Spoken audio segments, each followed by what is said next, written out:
2 weeks post-op. It's Monday. It's official. I feel a lot better today. Like, no issues at all. I don't feel that stretchy in my stomach, or any of that. So here are the things that I have noticed though. I can't drink too late because it sits in my stomach and it feels like then it goes up to my throat. So it's probably a little reflux, kind of a burning feeling. It doesn't feel like reflux used to, but it's different. I also noticed the shakes that I've been drinking, I can have them for a little while. I can take a certain amount of sips of them and then they start kind of having these weird pin type feelings in my stomach. So I know to stop. I don't know if I will have that with every protein shake. I did try a different one the other day and I found I didn't like it at all. So I couldn't use that as to figure that out. I attempted tuna fish yesterday and I made it the way I used to make it, other than I did not add celery because can't have that right now. And I was able to get some of it in without any lasting problems like I did the other day with hummus. So that was positive. Only had a little bit and then I knew I had to stop.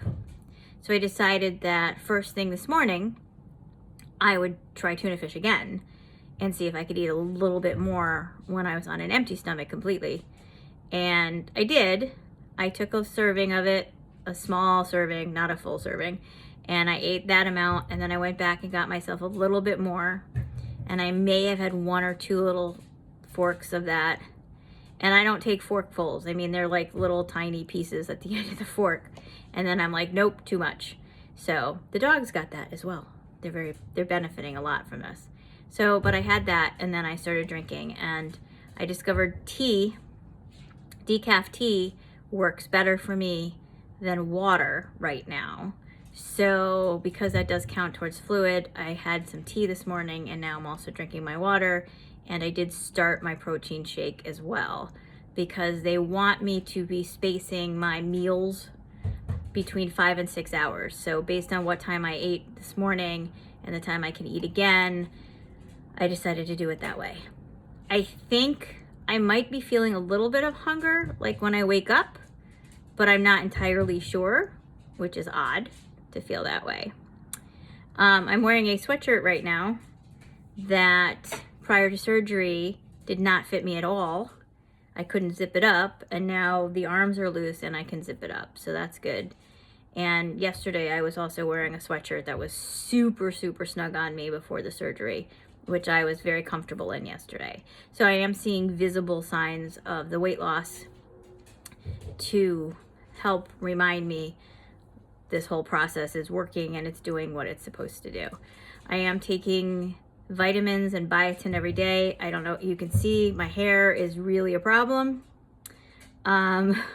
It's a bird's nest basically. So I'm hopeful that the biotin will start working pretty soon because yeah. But in the scheme of things, if my hair is the only problem I have right now, I'm totally okay with it.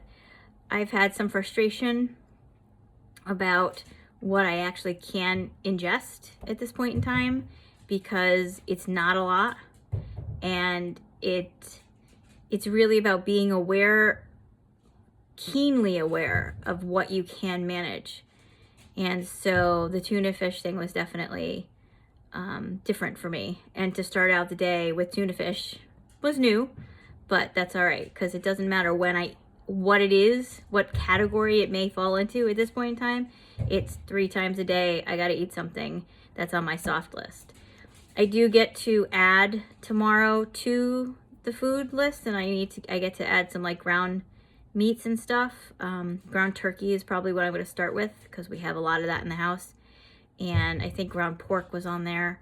I don't recall seeing ground beef, so we're going to avoid that for a while. But ground turkey, ground chicken. So those are next up to start trying, see how those go. I can only imagine how many bites I'll be able to get out of anything at this point, but that's all right. And he had also told me, which is different than what the nutritionist had said, that I could even do some soft vegetables, like really soft, so that I could have maybe like a vegetable soup, as long as the vegetables are really, really soft. So I've been thinking about that as a possibility as well. But then I'm like, if I make soup and I buy soup and first of all, it doesn't sit well with me, then it's a waste. And then the other thing too is if it does work, then I probably will have 3 or 4 spoonfuls and be done. So it's learning that whole thing. I was successfully able to walk 2.5 rotations around the parking lot in front of my home yesterday. That was a big win for me. I've been struggling mightily with stairs and being able to breathe after I walk stairs. So that's still a hard thing for me to do. So I really am trying to build up my stamina right now. So that's key. So 2 weeks out of surgery, 2 weeks post-surgery, it is finally happening. What everybody said to me during the week when I was really struggling and I was talking to people, that around the 2 to 3 week mark, for some people, it starts to get really much better. And so I think that that's where I am right now. I really got out of bed this morning and didn't even think about anything, stretching or any of that stuff, the stretchy feeling that I was having in my abdomen. So positives. And I'm signed up for a seminar tonight to get online support from people who have gone through this exact same thing. So other than my lovely sticking out hair today, I would say that I'm still not in the best headspace. There is a lot going on with this process that I didn't realize was going to affect me so much, with the not being able to walk into the kitchen and just get something to eat. So, I mean, that's a good thing, because that's going to help that continues to put me in the right track and do what I need to do with this whole getting rid of half my stomach, most of my stomach, whatever the percentage is of the stomach. But I didn't realize how it would affect me mentally.